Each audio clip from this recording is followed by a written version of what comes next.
possibly happy. It's like, holy shit, our lives are perfect. Can you believe? Like, it's what do you do all day, kid? Well, I surf and I just run in circles at the beach. That's your answer if you ask a 17-year-old boy or a 2-year-old Labrador. And they're kind of just the same. Oh my God! Yeah. We are live in the pre-show for 5 minutes. Have fun shooting the shit. Is that a warning? I don't mind if people hear me talk about dogs.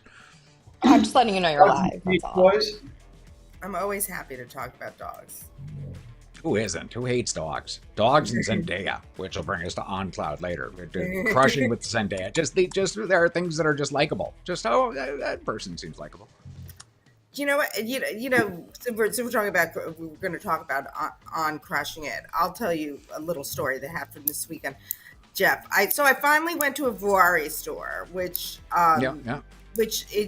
supposedly the Lululemon killer, and I think they're much bigger on the West Coast than they are on the East Coast. Vuori, they're located like a 5 iron away from here, but go on.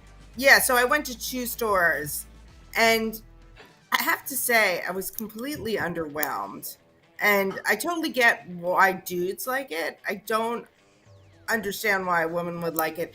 If people are worried about Lululemon having lost their edge because they're boring, like Vuari was like, I mean, Lululemon looks like an EDM rave versus Vuari. I think both of them would be just fine with that characterization. Vuori came from boys backwards. That was, I know people who seed moneyed that, the bastards. They basically just gave money to a buddy who was starting a t-shirt shop and just kind of made it into athleisure, gigantic stuff, didn't borrow anything for ages. And so they are doing men backwards, and they're not that good at retail, and they're not positive how they're going to distribute.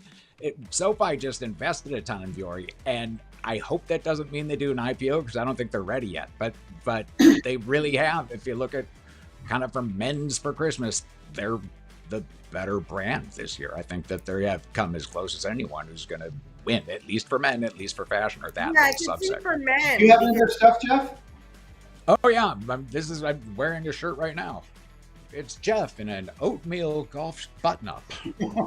But like the entire store Also, reminded me of the Marine Lulu shirt. It reminded me of Restoration Hardware and the Grige thing. You know, like everything was a shade of gray or beige, and you know, I could totally see why it works for men. The quality seemed nice and everything, but if the criticism of Lulu that it's gotten too boring and predictable is, you know, the big criticism, I was like, and this is the alternative.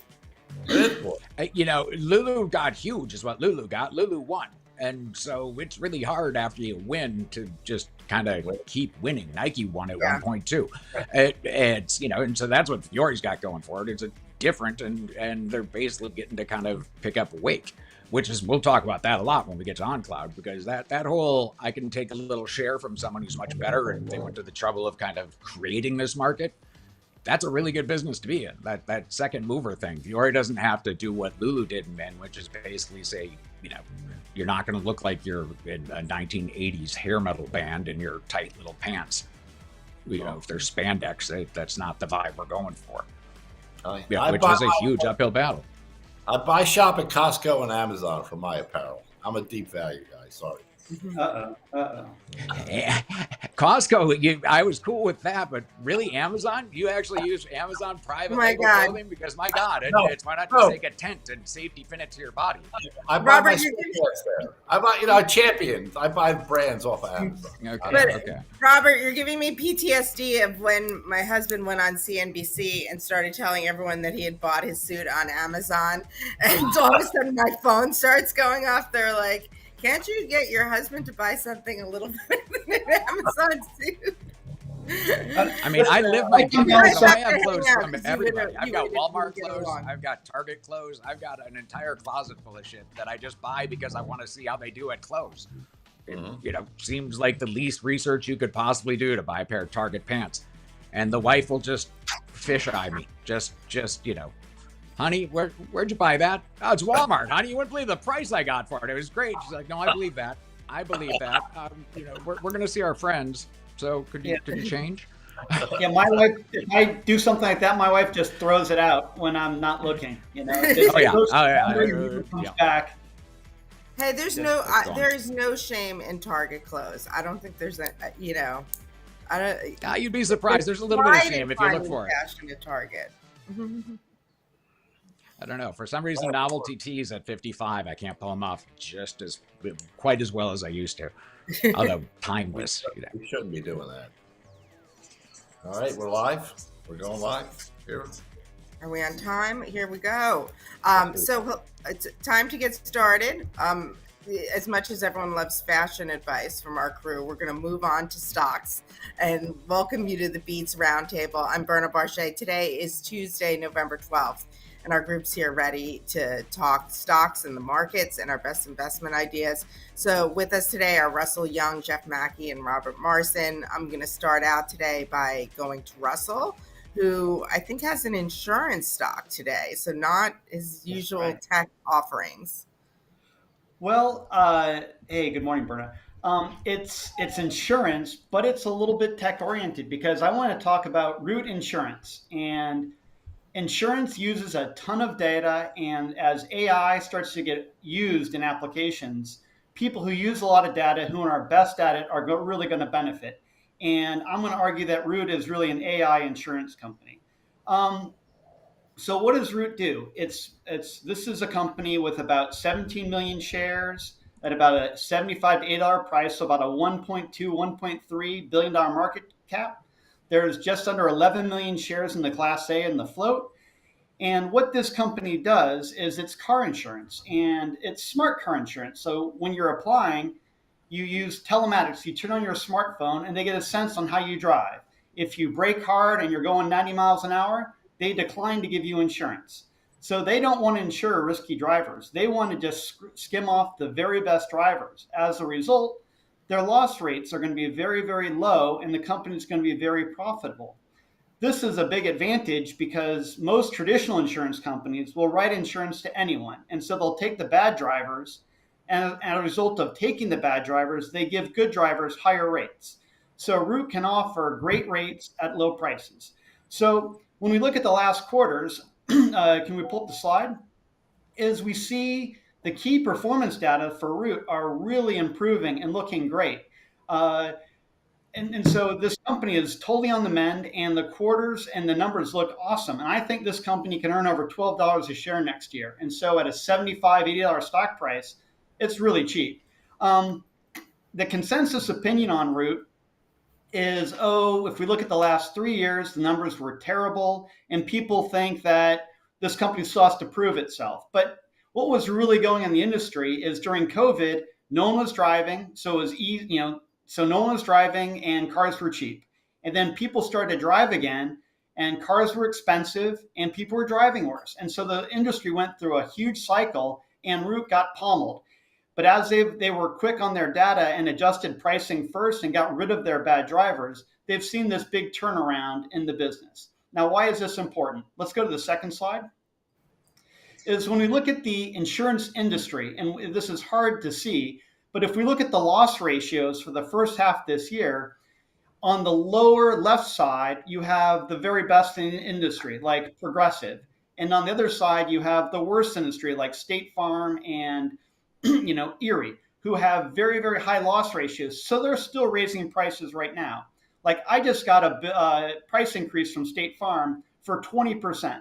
So what's that going to cause me to do? If I'm getting a 20% price increase from the worst insurance companies who have huge market shares, I'm going to be picking up the phone and calling people like Root to get new quotes, and they're going to be able to underprice State Farm. So I feel like we're early in the cycle. Root is showing that they said in their last call that they can hold prices or even lower prices in certain market to gain market share and still hit their performance metrics. So I think this is a really super exciting company. Wall Street is being, kind of quiet and not really following it. I mean, you listen to the conference call and like two analysts asking questions, and the notes really didn't go into the details. So I'm super excited about Root, ROOT. I want to ask you. So I want to ask you about the volatility in the stock because I just pulled up the chart and it looks like last year at one point it went from 10 to 80, then it went from 80 to 40, then it went to 40 to 80, then back to 40, and then a few days ago, I mean, it was 40 a few days ago, and now it's close to 80. So it's Right. kind of had these incredible moves a few times in less than 2 years. Why Right. is it so volatile?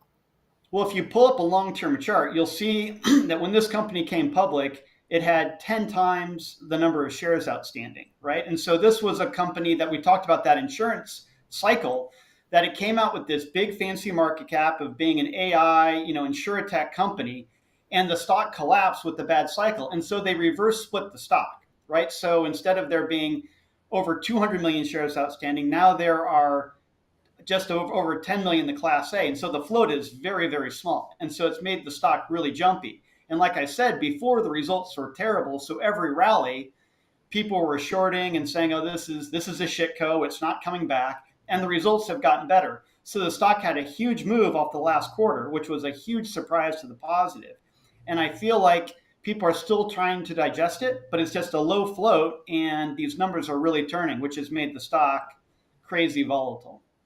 So like up 100%, really recently, would you still be buying it here? Or are you looking for it to come in a little bit? No, absolutely. I think it's a little bit like, let's go to like Marcin's Powell Industries that he talked about. These companies that have, stocks that have low floats and the numbers start to pivot to the positive, it's just they're super hard to buy and everyone's waiting for the pullback. But when you have 15 million shares, 10 points moves the valuation $150 million. It's not like these companies that have a billion shares outstanding. So every, point move is $1 billion. So the moves look extreme, but it's not changing the valuation of the company that much, right? So, I mean, I think this is super interesting. Is it going to be volatile? Yes, but use your trading parameters and figure out how you can buy the stock. And what's the valuation like here? Like I said, I mean, when I look at it, I think they're going to earn over $12 next year, and it's an $80 stock. Mm-hmm. So you put a 15 to 20 multiple on it. My target's over 250. Okay, and and if we look backwards, they were losing money. So it's like, what do you want to look at as your metrics, right? I'm a forward-looking guy, and I think the cycle's going to the positive. So I think the industry has really changed. And they have a big non-float piece. Is that 6 million? 6 of the 17 million shares are not in the free float, or is that originally private equity sponsors, or who, or is that founders? Who owns that big chunk? Yeah, it's the CEO and some early backers of the company. So that stock it can convert over, right? But right now it's not in the float. You're not concerned about, are there any lockups or anything, coming up, or? No, I mean, they were way beyond that part, Berna, right? Okay, this stock was right? And so everyone who was early one to sell got out. And, if you look at a long-term chart, like the stock went down like 95%. And so it's not like, something out of the gate where people are, there's people waiting to sell. It's anyone who's left at this point is a believer in the company. Got it. Cool. Something to look into. I'm going to move on to Jeff, who's going to talk to us about the little sneaker company that could on running. Good numbers. Yes. It was not a Swiss miss. It was a Swiss beat, Berna. Get it? The little pun there. Merry Christmas, 42 days till the big holiday. Things are looking up. Things are looking really up. Home Depot beat on 8-foot Santa Claus sales. And OnCloud came out and they kind of crushed numbers. Now, this is a really expensive, kind of indefensibly expensive consumer name. They've got probably 60% share in the hot mom at the club market. And they've also, they're growing in kids, they're growing in running, and they're selling out. And that's been the story this year, all year. It's been my favorite trade of the year. It's been short Nike, long anyone else making shoes. And these guys are really just kind of dominating. And you look at last quarter, in terms of growth, you had from Hoka 34%, OnCloud did 33%. That's an all-in number. Nike's down 1.4 billion, 11%. That's more than enough tailwind. We saw that with Bros. We're seeing that with these shoe companies. And this quarter, you and I were talking about it offline. There's a lot to like, including almost 75% growth in China. And then all of a sudden it occurs to you, wow, this Swiss weird company speaking to us from their underground lair. actually is a Swiss company, so they're not going to be hassled by tariffs or anything else. They're doing just fine in China. And the fact that they're selling out. You go on the website, and two things that you notice right away that tell you how they're taking share from Nike. One, they're actually showing that people who they promote, Zendaya in their case, who's not the basketball player Caitlin Clark is, but you can buy her actual merchandise from the website, unlike Nike, where you can't buy Caitlin shoes. And the fact that they're taking full scale, absolute huge margin, $330 running shoes. They have that thing that I put on the graph there. That's available in about a size 13.5. And that's it. It's sold out at every other level. That tells me their sell-through is amazing. The quarter stock down 5% because it has been screaming like a scalded chimp all year. So a pause here is fine, but it's really good consumer tell into Christmas. This high-end discretionary customer is showing up so far. I kind of don't care what anyone tells me, because when I see companies like this doing well, when you see Hoka doing well, the world can't be in that super big, bad, dire straits and to be selling out on $330 shoes. Mm-hmm. The Asia number was insane. I can't remember what kind of base that is off of. Is it off of a tiny base because they grew 70% in APAC? These guys are, they're not huge to begin with. So you're talking kind of small numbers. That's again why the tailwind so outgrows them. But it's a relatively small part of their business. But they grew 35%. So it's probably 10, 15% of the business, and obviously growing fast. They've got a lot of irons in the fire. Or I don't even know what the Swiss equivalent is, but there's a lot of Entrop family members singing at once here. They're trying to go into clothing. They're trying to expand shoes and flesh that out. They're trying to go into kids, and they're trying to do stores. All those are little baby red flags because it's easy to get distracted. But at the same time, they're swinging big, and I want my smaller companies that really rely on huge growth to swing big because they got to win. And, there's a few different ways to kind of go at this same basic market. One is with your shoes first, and then you build the clothing later. And that's what these guys are doing. You got Vuori that's kind of going from men's clothing after the Lulu market. We talked about that offline as well. That's another aspect of it, but they need to hit on all cylinders. And so far, OnCloud's doing that, which, if they missed on China, would you really hold it against them that much after everything we've heard? No. And instead, they just slobber knocked it. I mean, just crushing and selling out at home. If you want to put kind of a fly in the ointment, they were not able to stay in stock, which, their inventories are lower than they should be. They not only didn't match their growth, they went down. So, they need more $330 shoes. Certainly which is a nice problem to have to be chasing with inventory. But still a problem. Still the kind of thing you look out for. The gross margins were 60%, which are just holy shit. Are you selling software?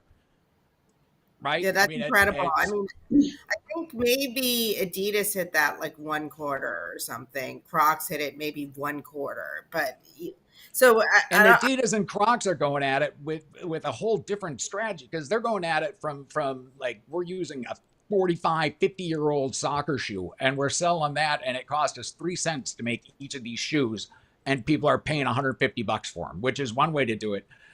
On is selling stuff that's just kind of brand new and bonkers expensive on a relative basis, and still marking it up that much. I mean, 60% is it's almost too high.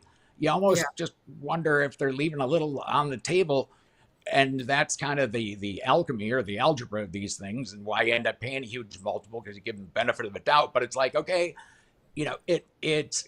should they be making less stuff? They need to be trying more things. Well, they can't. They obviously can't make what they're doing fast enough, so they're clearly doing okay in terms of rolling out products, at least in terms of consumer acceptance. So you kind of let them run. And at this size, you give them the benefit of doubt, because, man, if you're giving me 35% growth, you're going to solve a lot of problems along the way. You got the cash that you can figure stuff out. If I got 30% growth with 60% margins, I'll just fire hose cash at just about everything. Yeah, there's nothing bad here except for the valuation, which is, 50, 60 PE. I don't know exactly where it is right now, but somewhere in there. And how do you at this point in 2024, that seems like a next year problem to me, Berna. That valuation just seems like something we worry about in the future. Robert, do you have anything to say about that? Because I know that you must have feelings about the 50 PE. I only buy 10 or 12 PEs, so that's way above my pay grade. I just And this might get there one way or the other. Their earnings are either going to grow or it's going to get crushed. I short 50. I buy 10 PE stocks. I'm just looking at 28 earnings. So, so I mean, Jeff, at this point with seriously, OnCloud, it's doubled for the year. So you draw a crayon marker under it, and if it goes down 15%, you get out of there, you declare victory, and you walk. Yeah, away I mean, really nice there's shoes. two ways to deal with this kind of high class problem with stock that's up 100% with an insane multiple.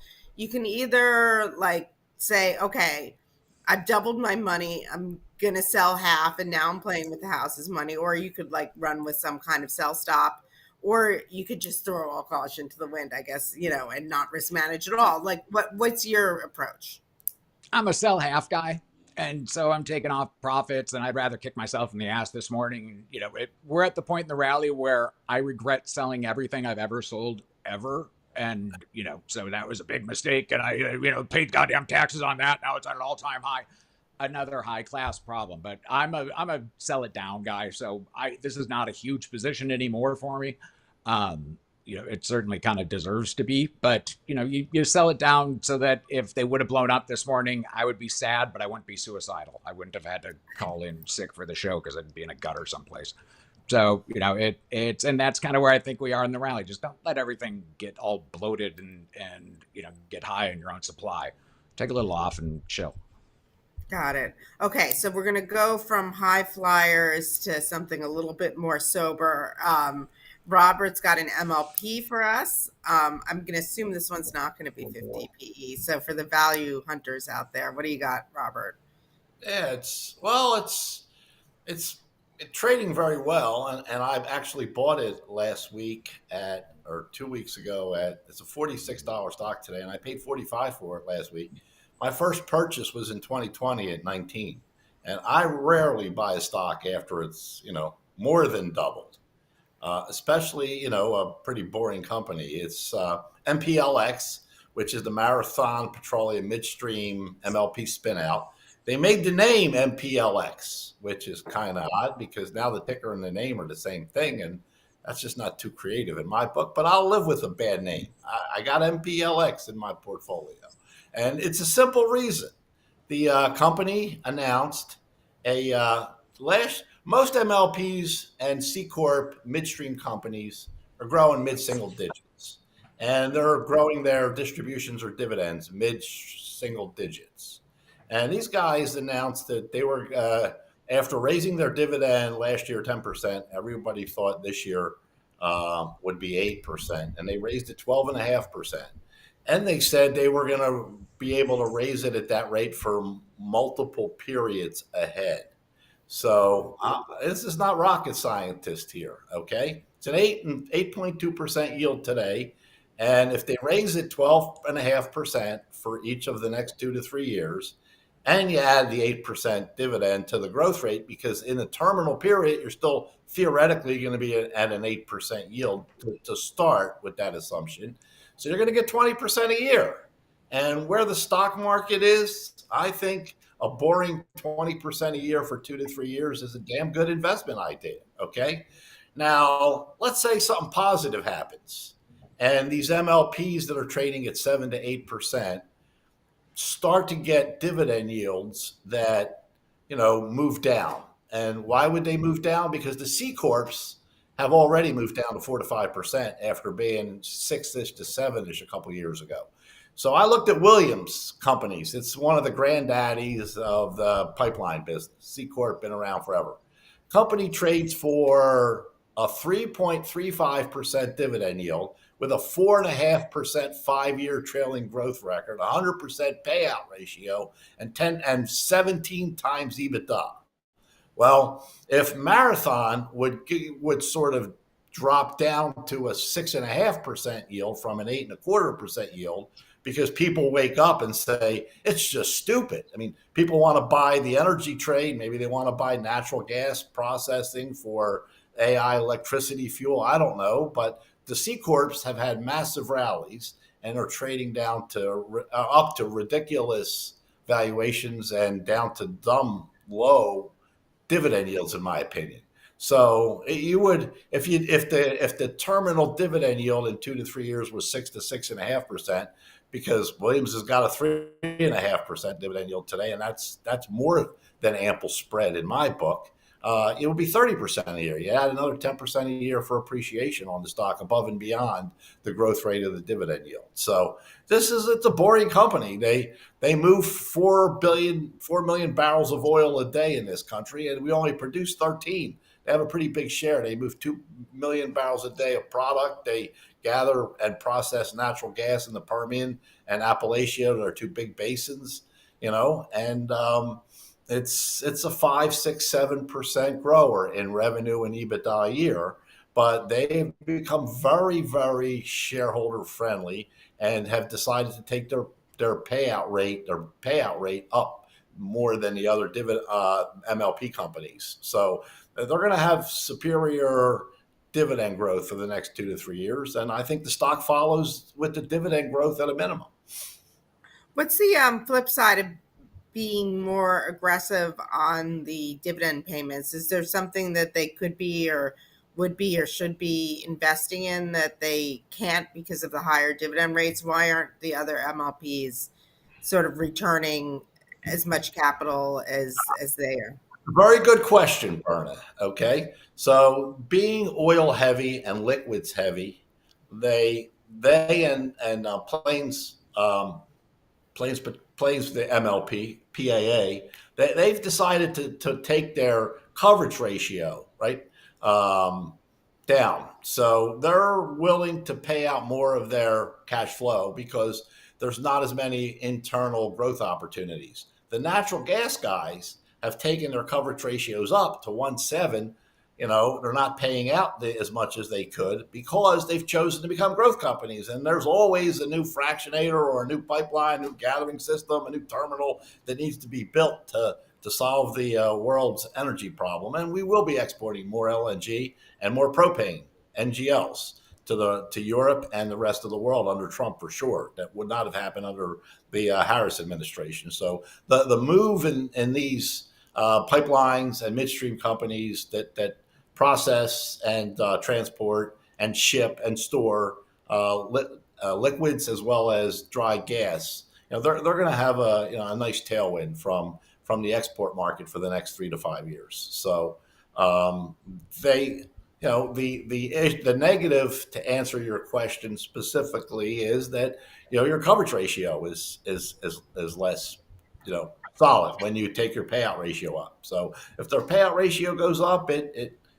puts a little bit, but they do intend to grow 5, 6, 7% with organic and bolt-ons, and they have a 20% ROI target.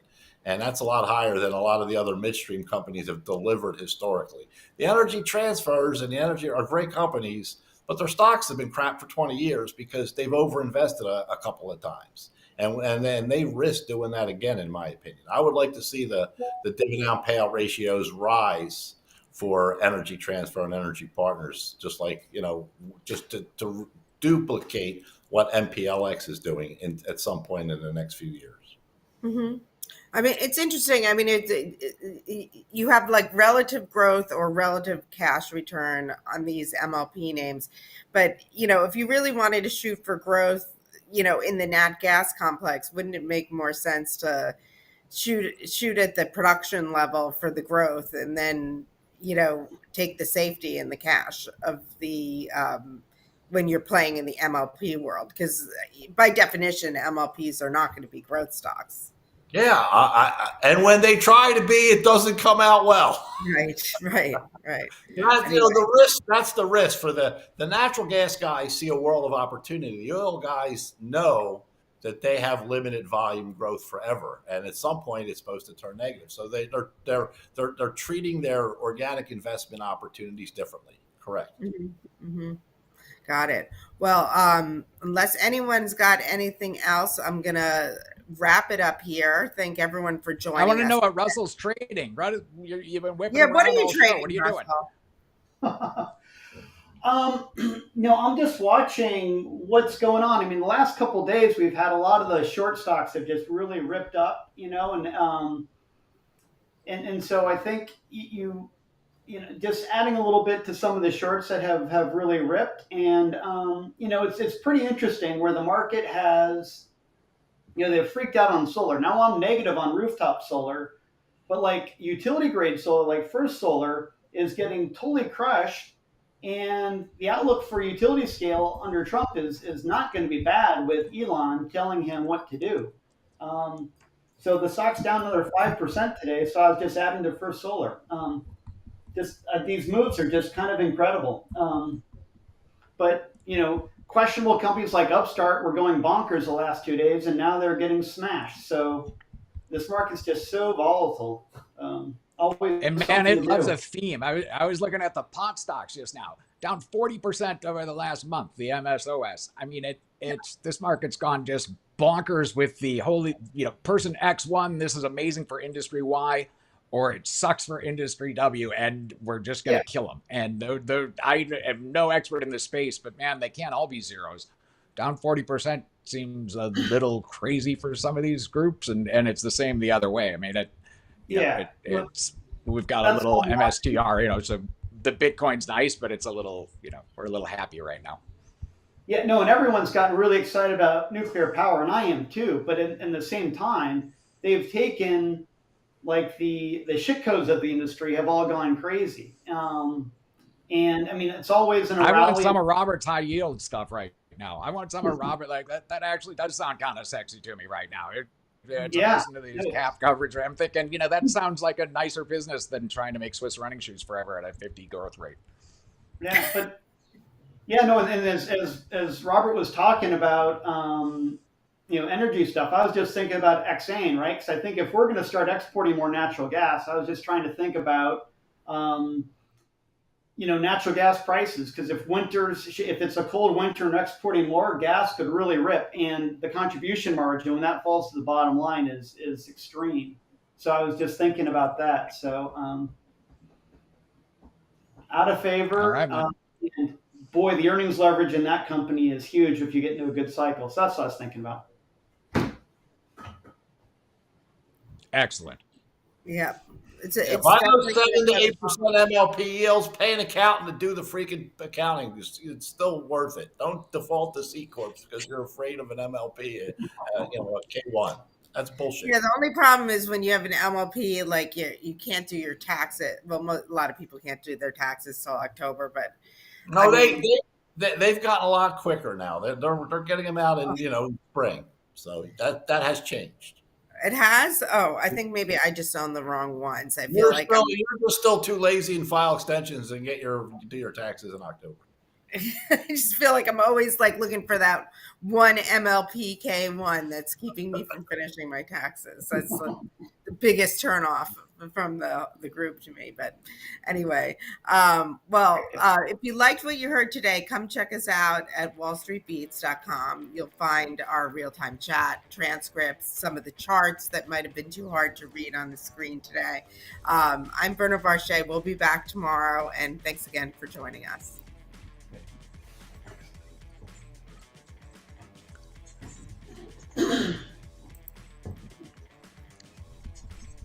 All right, guys. Have a good one. Good show. Have a good one. Yeah, that was fun.